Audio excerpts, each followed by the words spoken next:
The morning sun had not yet touched the city, but Mira was already awake.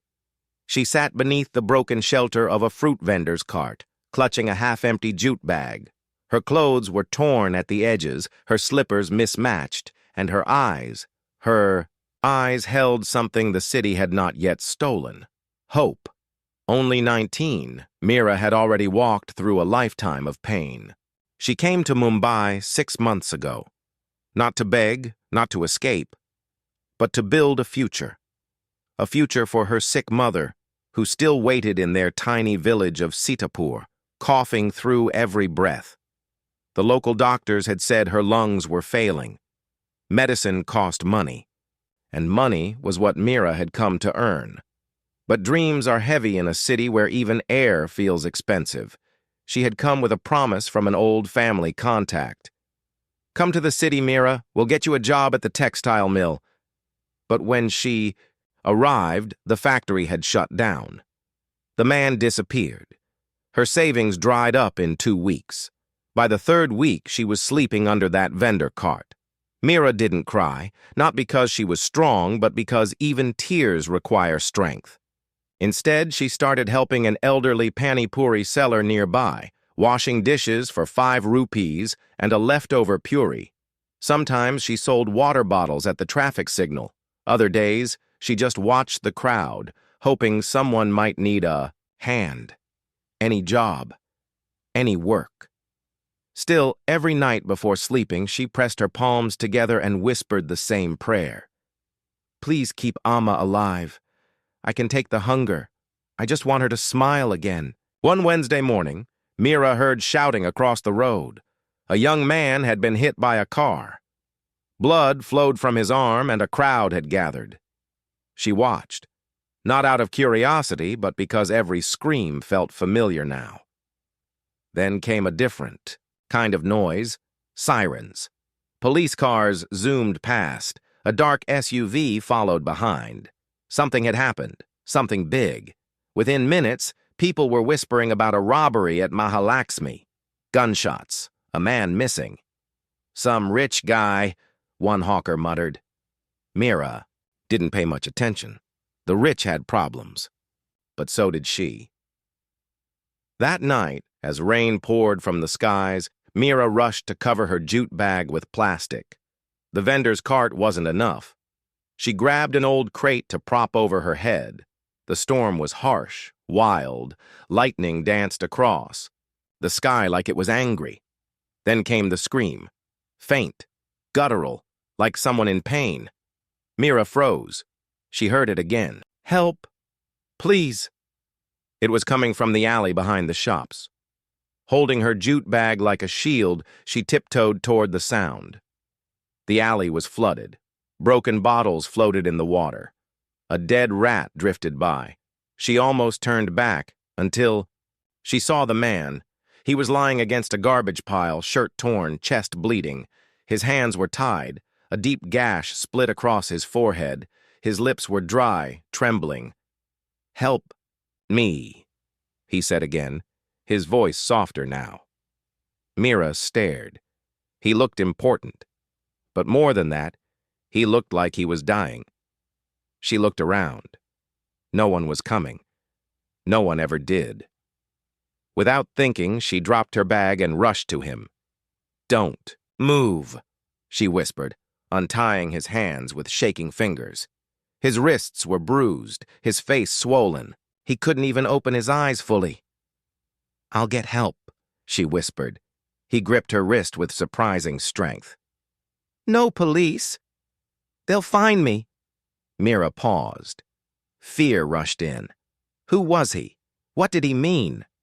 But then she saw the blood soaking his shirt. She pulled him to his feet, dragging his heavy body inch by inch toward the street. Her feet slipped in the mud. Her sari tore at the bottom. A nail scratched her ankle. Still, she didn't stop. She found a passing auto rickshaw. "Please," she cried to the driver, "take him to the hospital. I have money. I'll work for it." The driver looked at the bleeding man, then at Mira. "He's dying," the driver muttered. "Get in." They reached the hospital in 10 minutes. The receptionist glanced at the bloodied man. "Where's the deposit?" she asked flatly. I don't have one," Mira said, wiping rain from her cheeks. "Please help him. I'll do anything." "No deposit, no doctor," the woman snapped. Mira dropped to her knees. "Please, please, he's dying." A young intern overheard. He rushed to the back. Minutes later, a doctor came running out. "Put him on the table." They began work. Still, the nurse looked at Mira. "We need blood. O negative, urgently." "I'll give it," she said instantly. "Are you sure?" Yes.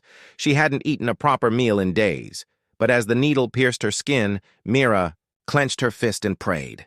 "Please, let him live." She passed out minutes later. When she woke, her vision was spinning. Her lips were dry.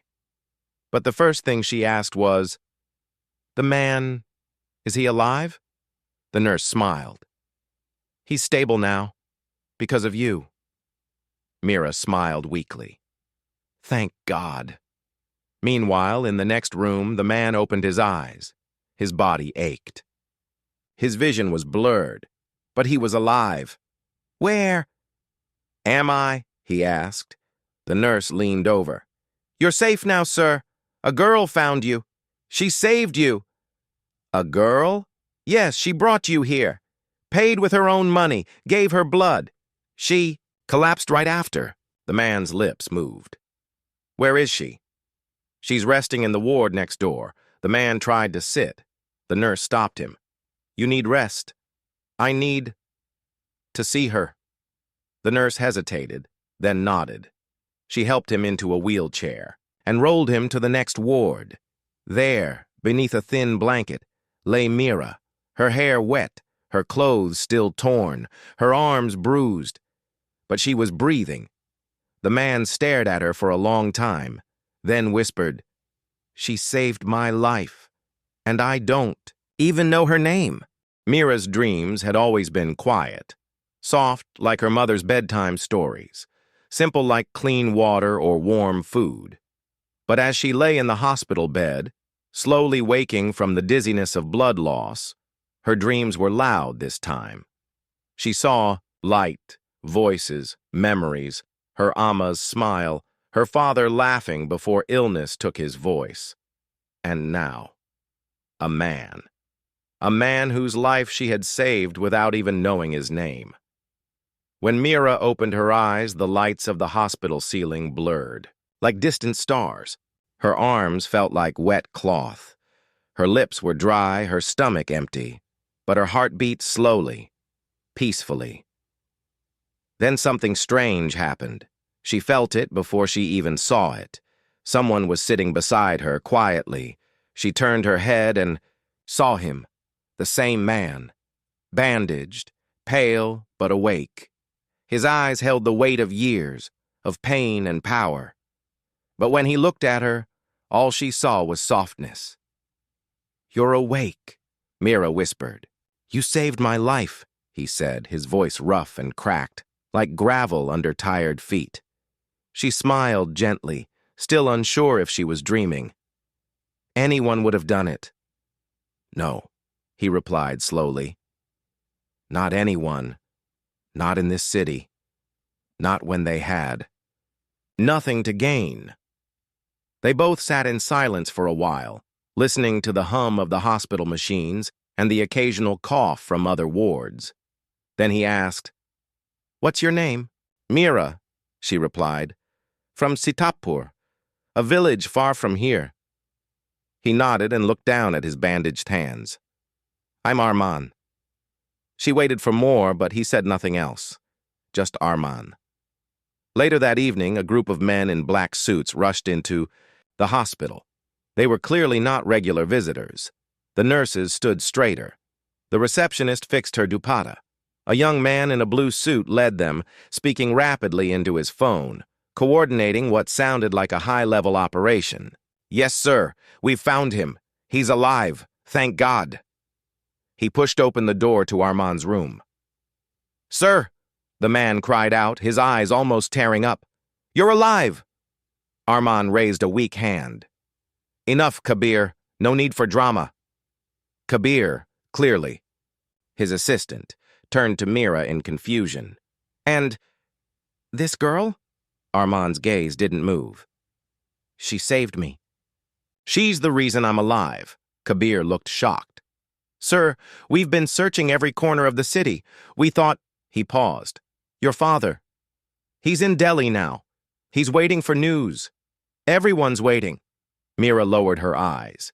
She suddenly felt like an outsider in a world too big for her. She didn't know who this man truly was, but from the way people rushed around him, from the way Kabir spoke, from the fear in their eyes, she understood. He was someone important. Very important. And still, he was here, sitting beside her, talking to her like an equal. That night, Mira couldn't sleep. The hospital room was quiet, but her thoughts were loud. She sat on the edge of the bed, watching the moonlight spill through the dusty window. She didn't know what would happen next. She had no home, no phone, no money, but for some reason, she didn't feel alone anymore. The next morning, she tried to leave quietly. She folded her blanket, picked up her old jute bag, and tried to slip past the nurses. But just as she reached the exit, she heard his voice behind. Her! Where are you going, Mira? She turned slowly. I didn't want to disturb you, she said, nervous. You saved me. You think I'll let you just walk away now? But I didn't do it for a reward, she replied honestly. I didn't even know who you were. And that's why you deserve everything, he said simply. He walked closer, still limping, slightly. Come with me. Just for a day. Please. She hesitated. Every instinct in her body said she should leave. She had heard too many stories of powerful men using kind words to trick poor girls. But something in Armand's eyes told her this was different. He wasn't pretending. He meant it. Okay, she said softly. Just one day. They left the hospital in a black Mercedes with tinted windows. Mira sat in the back seat, clutching her bag, eyes wide as the city rolled past. She hadn't seen Mumbai like this before.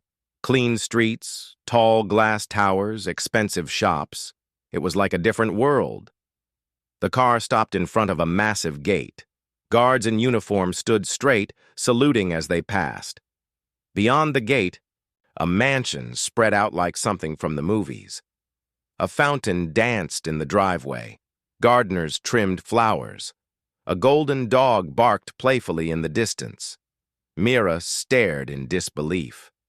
This is your house? She whispered. He smiled. One of them. Her knees felt weak. Inside, marble floors shone like mirrors.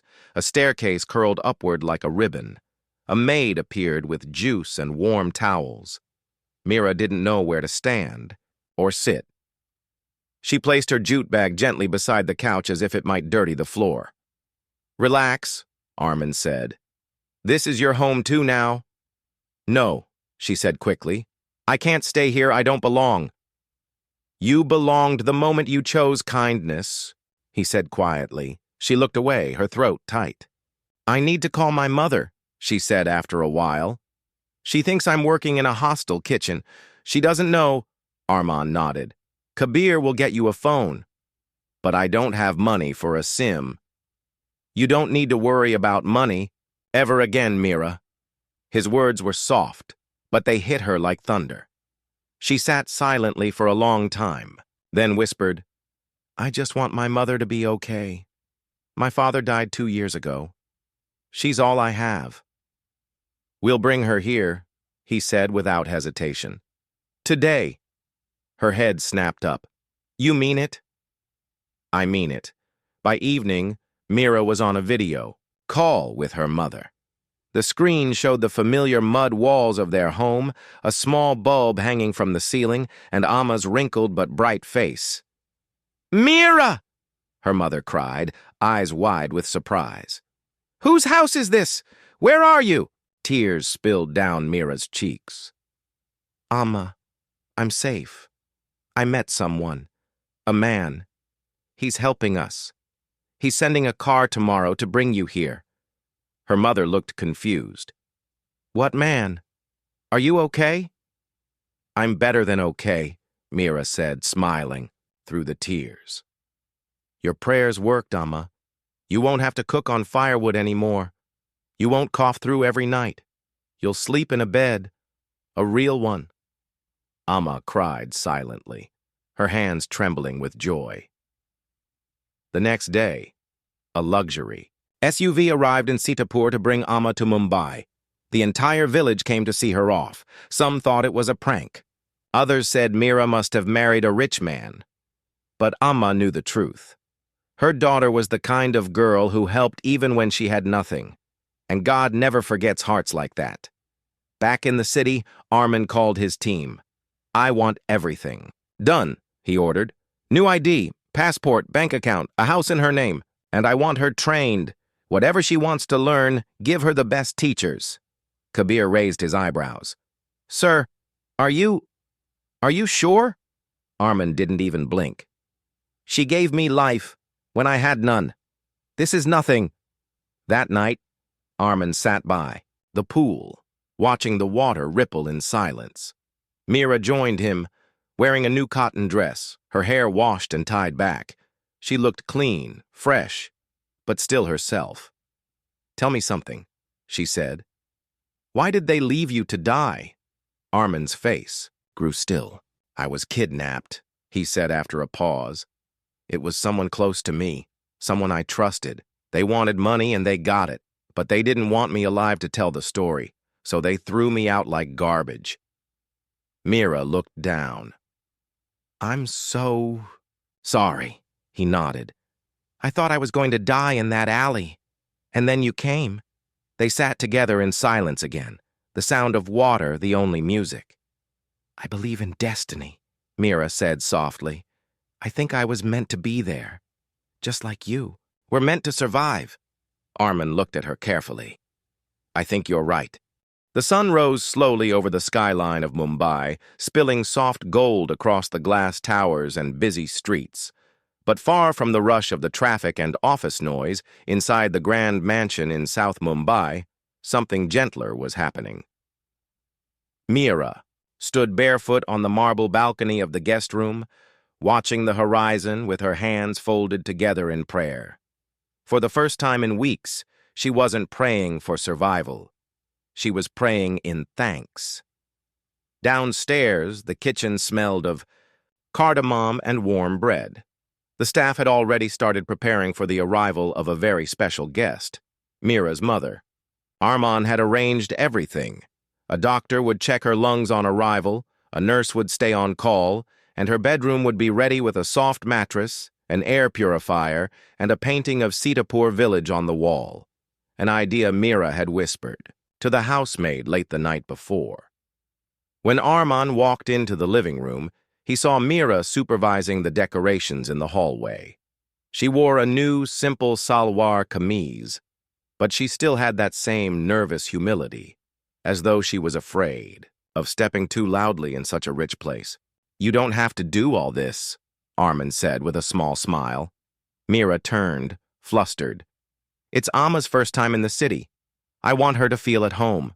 Arman stepped forward. "Then let's give her more than that. Let's give her a new home." Mira frowned, confused. "This is already more than I ever imagined." He shook his head gently and took a key from his pocket. "Come with me," he said. They got into the car. Arman didn't say where they were going, only that it would be quick. The streets were loud with life. Street vendors shouting over honking horns, pigeons bursting into flight, school children crossing roads with heavy bags. Mira sat quietly, her fingers curled around the edge of her seat. She still wasn't used to the air conditioning, or the soft leather, or the way the world suddenly listened when Arman spoke. After about 45 minutes, the car turned into a quiet lane on the outskirts of Powai. Trees lined both sides of the road, and colorful homes peeked through iron gates. The car stopped in front of a newly painted two-story house with cream walls. a small garden with orange marigolds, and a wooden sign on the gate that simply read, Namrata Nivas, Mira, blinked. Namrata, she whispered. That's my mother's name. Armand smiled. Come, let's go inside. They walked through the gate. Inside, the house smelled of fresh paint and sandalwood. The living room had 2 beige sofas, lace curtains, a wooden swing and pictures already framed on the walls, Mira as a child with her mother, a photo of her late father, and even one of her ama cooking outside their mud house in Sitapur. Mira gasped, holding her hand over her mouth. How did you get these? I asked your village's postman. He remembered you well, Armand said softly. She turned to him, her eyes wide with emotion. You built this? I bought and renovated it. For your mother. For you. It's fully in your name, Mira. You'll never be homeless again. She stepped back, trembling. Sir, I don't have words. You already gave me what no one else could, he replied. This is just a return. Tears spilled down her cheeks as she walked slowly through the house. There were 2 bedrooms upstairs, each with wooden cupboards and new mattresses. The kitchen had a modern gas stove, a fridge, and cabinets already stocked with food. A small prayer room sat in one corner, with fresh flowers and incense sticks. It didn't feel like a gift. It felt like a dream. Mira never dared to dream. When they returned to the mansion, Amma had just arrived. Mira rushed forward as her mother stepped out of the car, clutching the edge of her dupatta, tears already running. Amma had grown thinner since she last saw her. The long train ride had clearly exhausted her. Mira! Amma cried. You look like someone else. I'm still your daughter, Mira said, hugging her tightly. They sat together on the large, white sofa. Amma looked around the house, speechless, eyes wide with wonder. She ran her hand across the marble table and whispered, I've never seen glass this clear in my life. A doctor arrived within minutes, checked Amma's lungs, and immediately arranged for detailed tests at a private hospital. She needs rest, the doctor told Mira, but she can recover with proper treatment. Armand stood nearby. We'll get her the best, he said quietly. Amma looked at him, still unsure who he was. You must be someone important, Beta, she said. But my daughter is the real jewel, Armand smiled. I couldn't agree more. That evening, the 3 of them sat together at the dinner table. There were 3 simple dishes, dal, rice, and bindi, just the way Amma used to make it. Mira insisted the cook keep it humble, not fancy. Over dinner, Armand asked Mira, if you could do anything now, what would it be? She looked up, surprised. Anything? Yes, she thought for a long moment. I would open a home for girls like me, ones who are tricked, hurt, left with nothing, a safe house, with food, beds, and dignity. Armand's eyes narrowed. Not with judgment, but admiration. Then we'll make that happen. She paused, staring at him. You mean it? I always mean it, he replied. Over the next few weeks, life changed completely for Mira. Her mother moved into Namrata Nivas, where a nurse visited daily. Mira began taking spoken English and computer classes. Armand's legal team helped her open a foundation under her name, the Mira Hope Trust. She chose the tagline herself. No girl sleeps hungry or humiliated. With Armand's help, she rented a small building in the slums of Dharavi and started renovations to turn it into a girl's shelter. Every wall she painted, every bed she placed, every blanket she folded, it felt like she was rebuilding not just the shelter, but herself. One morning, she sat at the edge of the bed writing in a notebook. She had started journaling again, something she hadn't done since childhood. Dear Baba, she wrote, you would be proud. I don't mix cement anymore, but I still build things. Just in a different way now. Amma sleeps well. She doesn't cough as much. And me? I still sleep with my hands under my pillow. But now, I don't sleep scared. And guess what? I'm helping others too. Just like you taught me. She closed the book and pressed it to her chest. Then she looked out the window and smiled. But not everything was peaceful. One morning, Armin's phone rang while they were having breakfast. He picked it up and froze. His face changed. He stood up and walked outside, his voice tense. Mira followed slowly. "Sir?" she asked gently. He turned, his jaw tight. "The people who kidnapped me, one of them has been caught." Her heart skipped. "They're being investigated. Police found footage from the night I escaped. And there's something else." He hesitated. It wasn't just greed. It was betrayal. Someone inside my company helped plan it. Mira's hands curled into fists. "What will you do?" He looked at her for a long time. "What would you do?" She paused. "Forgive, maybe, but never forget." He nodded slowly. Wise answer. That evening, as Mira walked through the new shelter building, she paused by a window. 2 girls had just arrived, both under 14, found near the train station. One was quiet. The other cried non-stop. Mira walked to her, sat beside her, and gently took her hand. "I was you once," she said. "But not anymore. And you won't be either. You're safe now." The girl looked up slowly and smiled for the first time. Mira stood quietly in the middle of the dusty room, staring at the walls that were once peeling with old paint. Now they were freshly coated in sky blue, the kind that reminded her of peace. She had chosen that color herself. Let it feel. Like open sky, she had told the painter. Most of these girls have never known freedom. It had only been 6 weeks since her world flipped upside down. 6 weeks since she found a dying man behind a garbage pile, unaware that the stranger was Armin Khan, one of the most powerful businessmen in the country. She hadn't just saved his life. Without realizing it, she had saved her own. But even now, with her mother healthy, a home in her name, and a future paved with opportunity, Mira never allowed herself to forget the nights she had slept on pavement with nothing but a wrapper and her dignity. So when Armin offered her anything, a job, a degree, a blank check, she chose this, a shelter for broken girls. The building was not large. 2 stories, 12 rooms, 1 common hall, and a kitchen in the back. But to Mira, it was a palace. The first day she walked through the door as its director, she didn't feel like a girl who once sold water on the streets. She felt like someone becoming the woman she had always wanted to be.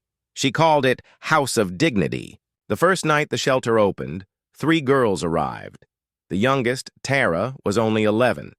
She had run away from a man her stepmother tried to sell her to. She clutched a stuffed monkey and flinched at every sound. Another, Shanta, was 15 and pregnant, abandoned by her employer after she refused to be quiet. The third, Amina, was almost Mira's age, a soft-spoken girl who had been sleeping near the train tracks after a modeling agent promised her a career but stole her passport. Mira welcomed them all personally. She sat with them as they ate, listened to their stories without judgment, and made one rule clear. No girl here begs for food. No girl here is dirty. No girl here is forgotten. Word spread quickly. By the end of the second week, 12 girls filled the beds. Donations began arriving from people who had heard of the girl who saved a billionaire. But Mira never spoke of Armin in public, not out of shame, but because she didn't want the story to be about her. She wanted it to be about them, the girls who found hope again. Still, Armin watched from a distance. He visited the shelter often but never interfered. He sat in the corner during group meetings, sometimes bringing food or blankets, but never introducing himself as the man behind it all. Instead, he watched Mira, how she handled tears with warmth, outbursts with calm, silence with patience. She was becoming a leader, not because she wanted power, but because she carried people's pain as if it were her own. One day, he found her in the backyard of the shelter, planting saplings with the younger girls. He approached slowly, sleeves rolled up. You know, you don't have to do this yourself.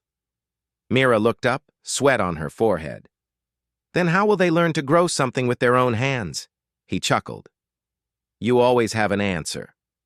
No, she said, standing up. I just have memories, and I know what I needed when I had nothing. Armand looked at her, silent for a long time, then said softly, You've become someone I admire. Mira smiled faintly. You saved me too, Armand, just in a different way. But not everyone celebrated Mira's rise. One afternoon, while returning from a vendor who donated clothes to the shelter, Mira was stopped by a woman in a red sari, tall, heavily made up, and cruel-eyed. Still pretending to be a saint? The woman sneered. Mira recognized her immediately. Madame Kajal, the woman who once promised her a job, then tried to sell her. I should have left you to rot, Madame Kajal spat. Now you think you're better than me? Mira didn't flinch. No, she said softly. I just think I'm better than I used to be. Kajal lunged forward, grabbing her wrist. Don't forget where you came from. Mira looked her dead in the eye. I haven't. That's why I built the place girls like me can run to. Kajal smirked. You think your billionaire boyfriend can protect you forever? Mira yanked her hand away. He's not my shield. My dignity is. Kajal tried to say something else, but a voice interrupted them. It was Armand. He had arrived silently in his car and stepped out without waiting for security. Is there a problem here? He asked coldly. Kajal stared at him, her expression shifting into nervousness. No, sir. No problem. She turned and stormed off. Mira turned toward Armand. You followed me? I protect what I care about, he said. Back at the mansion that night, Mira sat with Armand in the study. Books lined the walls, and the faint ticking of the clock filled the silence. She'll try to hurt the girls, Mira said, her voice tight. Not if I have anything to say about it, Armand replied. I've spoken to the commissioner. She's being watched. I'm not scared for myself, Mira said, but for the others. I know how people like her think. They come in pretty cars and perfume, but inside they're wolves. Armand leaned forward. Then let's make sure your girls are never in the woods again. Weeks passed. More girls arrived, some through police rescue, some came on their own, whispering Mira's name like a secret prayer. The shelter held self-defense classes every Thursday, every Saturday. Mira taught English using her own handwritten flashcards. Sundays were for group talks, where each girl lit a candle and shared one dream. Some said, to be a nurse. Others said, to live without fear. One girl whispered, I want to eat with a fork and knife in a restaurant. Just once. Mira wrote each dream on a board titled, No Dream Too Small. One evening, Armand brought Mira to a new property. It was larger, with more rooms, and even a garden big enough for growing vegetables. This could be the second shelter, he said. Mira's eyes welled with tears. You believe in this that much? He nodded. I believe in you that much. That night, after returning to her room, Mira stared at her reflection in the mirror. Her face had changed, not because of makeup or money, but because her eyes no longer begged. They led. She opened her journal. Dear Baba, I think I found my purpose. It's bigger than money, bigger than safety. It's about making sure no girl ever feels as invisible as I once did. But life wasn't finished testing her. One early morning, a phone call shattered her peace. It was the police. Miss Mira, there's been an incident. A man was seen loitering around your shelter at 3 a.m. We found him with photos of the girls. Someone hired him. We suspect Kajal. Mira dropped her phone. Her chest tightened. "Are they okay?" she asked. "Yes," the officer assured. "But you need more security." By the next morning, Armin had arranged a 24/7 security guard at both shelters. Cameras were installed. Panic buttons were added. Kajal was arrested 2 days later for illegal trafficking. Her network had finally crumbled, and her final words before the police dragged her away? "This girl, Mira, she ruined everything." Mira visited the station the day Kajal was sentenced. She stood behind the glass and looked at the woman who once made her beg for safety. Kajal sneered. "Still playing saint?" Mira didn't reply. She simply said, "You called me trash once, but trash can grow into trees when it finds soil." She walked away, never looking back. That night, as the girls at House of Dignity gathered for dinner, Mira stood in front of them and made a promise. From today, no girl here will ever. Wonder if her voice matters. From today, this shelter will not just be protection, it will be power, education, healing, sisterhood. They clapped. Some cried. Some just nodded silently. But one thing was clear. She wasn't just their protector. She was their hope, and... Behind it all, Armin stood near the doorway, watching her with pride. A girl who once had nothing had become everything. The morning Mira's name appeared on the front page of the national newspaper. She was barefoot in the kitchen of the shelter, helping peel onions. She didn't even notice it at first. The paper had been left at the doorstep like always, tossed, beside the gate. But when Tara, the youngest girl at House of Dignity, ran inside holding the paper with wide eyes and trembling hands, everyone stopped what they were doing. "Dee Dee. It's you," she whispered. Mira wiped her hands on her. Kurta and took the paper. Her own face stared back at her, eyes calm, smile soft, the sun touching her shoulder through the shelter's window. "From pavement to purpose. The girl who turned pain into power," the headline read. Mira's heart skipped a beat. The article told her entire story, how she once sold water on the roadside, how she dragged a bleeding man out of a gutter, how she unknowingly saved billionaire Armin Khan, and how she now ran 2 shelters for homeless girls. They even printed a quote from Armin. "The world sees her as the girl who saved me, but I see her as the woman who saved so many more." By noon, journalists were calling the shelter. By evening, TV vans parked outside the gate, and by nightfall, Mira, the miracle, trended on every platform in India. At first, Mira didn't know how to react. She had never asked for fame. She didn't wear fancy clothes or chase interviews. Her world was full of stitches, soup bowls, school books, and scarred hands holding healing candles. So when a major news anchor asked her, "How does it feel to be the face of women's dignity in India?" Mira simply said, "I'm not the face. I'm just a mirror. I reflect the strength of the girls I live with." The clip went viral in hours. Women's groups invited her to speak. Universities sent her letters, offering full scholarships. Bollywood. Celebrities tweeted her name, calling her the real heroine of India. But through it all, Mira remained grounded. She still ate dinner sitting on the floor with the girls, still folded blankets at night, still answered every question with patience, even when the world watched. Arman, however, saw the pressure building behind her calm eyes. He invited her to his home one evening, away from the cameras. As they sat on the balcony under the quiet stars, he said, "Fame is loud, but truth is quiet. Don't let one drown the other." She looked at him, weary but thankful. "I didn't ask for any of this." He nodded. "But you were born to carry it." The next day, Mira got an invitation that left her speechless. It came in a gold-trimmed envelope, delivered by a government official. "You are invited to receive the National Women's Empowerment Award from the President of India in recognition of your service to the nation." Her hands trembled as she read it aloud to the girls. They screamed with joy. Some cried.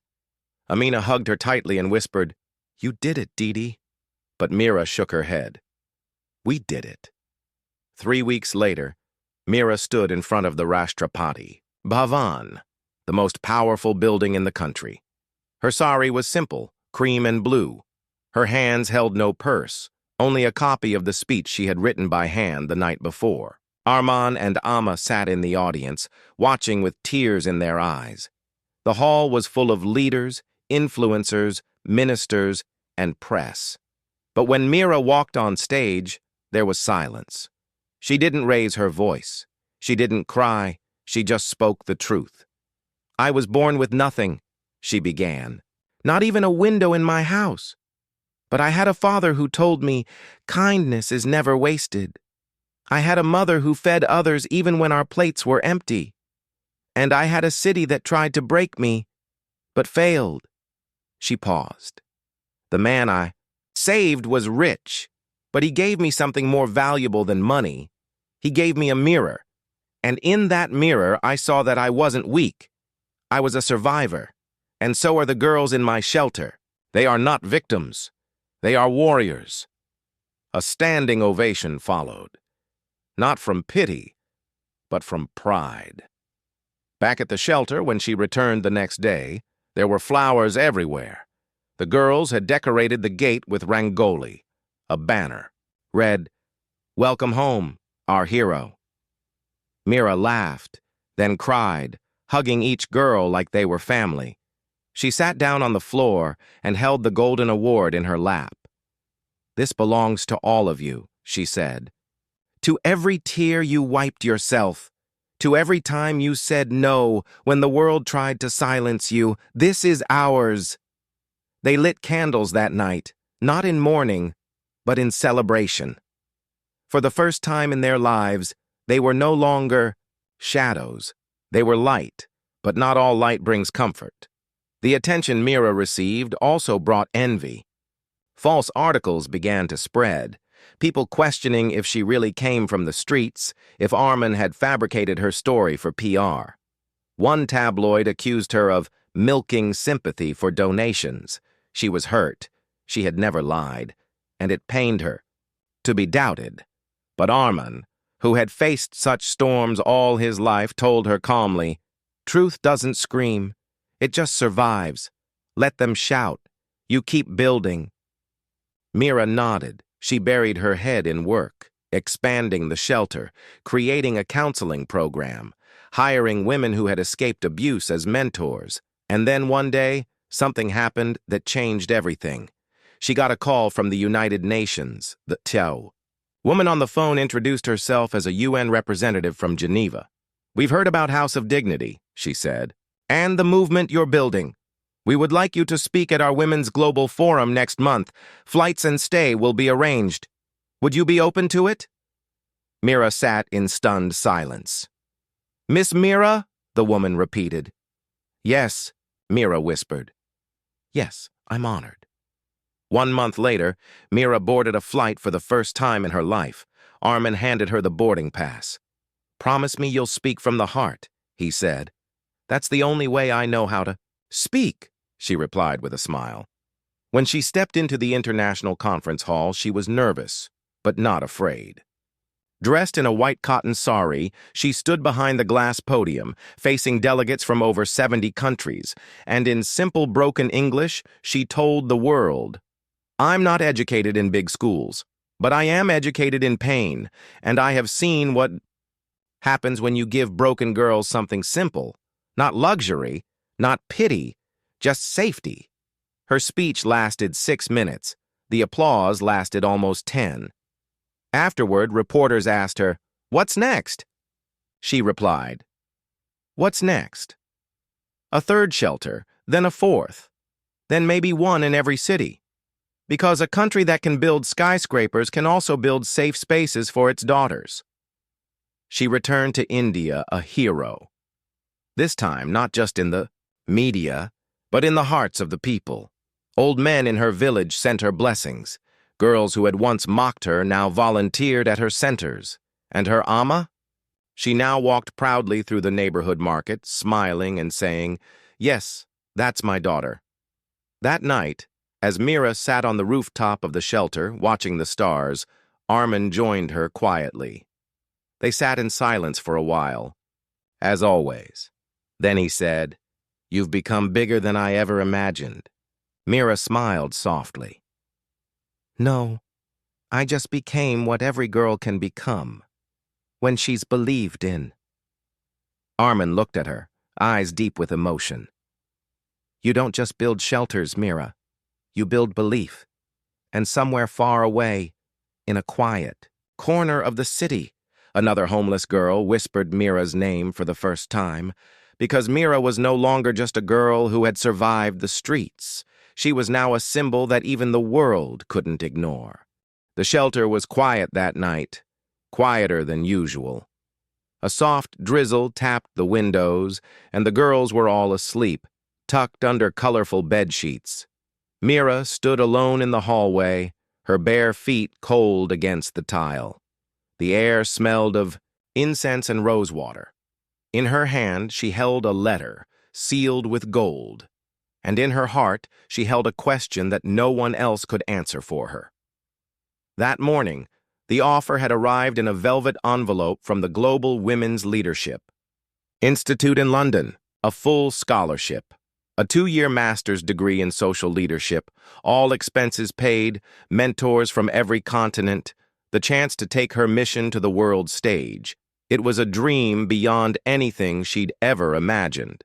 But it came with a cost. She'd have to leave, not just the shelter, but her girls, her ama, her daily work, the small routines that kept her grounded, and, perhaps hardest of all, Armin.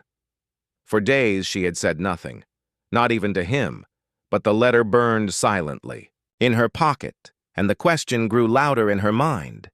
Will the world need me more? Or do they need me more here? Mira walked outside into the courtyard, barefoot in the rain. It wasn't heavy, just enough to kiss the earth and cool the stone pathway.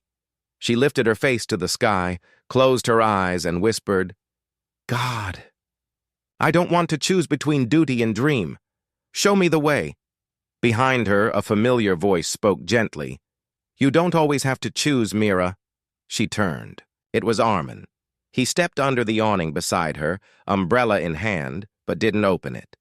The rain misted his hair and jacket, but he didn't care. "How long have you known?" she asked. "I saw the envelope," he said, "and I know that look on your face." Mira lowered her eyes. "I don't want to abandon them." "You wouldn't be abandoning anyone," he said gently. "You'd be expanding what you already built. A degree like this could multiply everything you're doing, shelters, programs, policies. It's not selfish, Mira. It's strategy." She bit her lip. "But what about here? What about you?" Armin paused for a long moment. "I'll be here," he said simply. "Always." His voice was steady, but his eyes told her what his words didn't. He would miss her terribly, every day, every night. But he also knew love doesn't chain someone down. It sets them free. That evening, Mira gathered the girls in the common hall. They all sat cross-legged, waiting curiously. "There's something I need to share," she began. She pulled out the letter, hands shaking. "I've been offered something. A chance to learn, to grow, to bring our shelter model to other countries." The girls sat in stunned silence. "I would have to go for some time," she continued, "but I promise this house will not stop. It will not fall. I have already trained people, and I will check in every single day." Tears welled in Amina's eyes. "Didi, you said you'd never leave." "I'm not leaving you," Mira said. "I'm growing with you." Tara stood and walked to her. She held Mira's hand. "Go," she said softly. "Go and teach them what you taught us." Then, one by one, the girls came forward.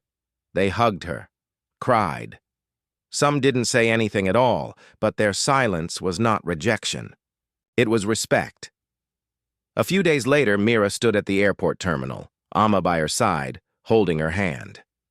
"I packed the pickles," Amma said with a smile. "You'll get hungry in all that snow." Mira laughed through her tears. "You're sure you'll be okay? I have my medicines. I have Tara helping me water the plants. And I have a photo of you on the kitchen wall. I'll be fine." Then Armin stepped forward. He didn't speak much, just looked at her for a long time. "You don't need my permission," he said quietly. "But you have my pride," she smiled. "Will you visit?" As soon as you ask. She reached into her bag and handed him a folded letter. "Don't open it now. Wait until I board." Then she walked toward the gate, her backpack light, but her heart full. She didn't turn back. Not because she didn't care, but because she knew if she did, she might never leave. Armin watched as her figure disappeared down the tunnel. He held the letter in his hand, fingers tight. Only when the announcement confirmed her plane had taken off did he open it. It was handwritten, neat, simple, like her. "Dear Armin, when I first saw you in that alley, you were broken and bleeding. But what I didn't tell you is, so was I. I just didn't show it. I had lost faith in people, in promises, in tomorrow. But that day I learned something I will never forget, that two broken people can save each other. You gave me more than a home, or a shelter, or a mission. You gave me belief, not in you, but in myself. And now I will carry that belief with me across oceans. This is not goodbye. This is just a pause. And when I return, I hope to build even more. With you. Until then, keep believing. Mira." Armin folded the letter and placed it gently in the inner pocket of his blazer. Then he looked up at the sky beyond the terminal glass and smiled. 2 months later, a little girl entered House of Dignity, holding a torn cloth and trembling. She had no name, no family, but she whispered one word when asked who she trusted. "Mira." The staff smiled and pointed to a photo on the wall. "She's not here now," they said, "but everything around you is because she once was." The girl touched the photo and whispered, "Thank you."